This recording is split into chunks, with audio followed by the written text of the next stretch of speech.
casting a float and fly rig for bass on the Backcast.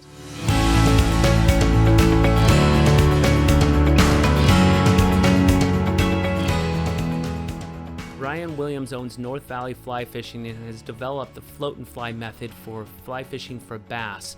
And he and I were out on Lake Oroville recently, and he was showing me some elements of the cast and trying to help on the little bit different, little bit unique method of casting when you're doing the float and fly method. The casting of the float and fly rig. So I'll just start out with kind of common mistakes that people are always making. Out of all the guide trips I do, I always see the same kinds of mistakes.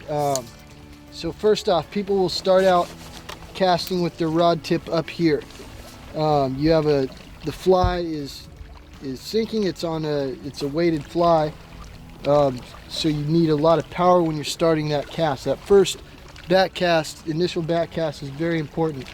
So a lot of people start with their rod tip way up here and they go back and it doesn't go. What the idea is that you want to do, you got to strip that line, get it tight, and think about where your fly is, not the bobber. Fish your fly, not the bobber. So I'm going to get the line tight, I'm going to start lifting the fly up out of the water, and then I'm going to go for it. But the trick is I got to get that line nice and tight at first.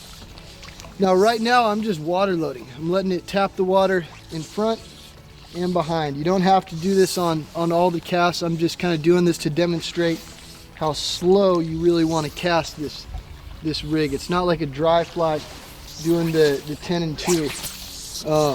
You really got to give it plenty of time.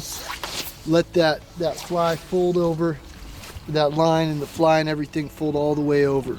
Fantastic information, and really good to kind of get a little bit different take on the cast when you're doing from a bass boat and fishing for bass on a lake, and kind of the differences between that and a traditional fly fishing cast for trout. So if you want to get a hold of Ryan, he is a great resource and a fantastic guide. He does this unique and very innovative method of float and fly that he developed, and he does that on several of the larger lakes, Lake Oroville and some others, and up in Northern California. So if you want to get in touch with him for that, or in the fall he does trout as well on the Feather River. So if you want to get a hold of him, let us know. We'll put you in touch.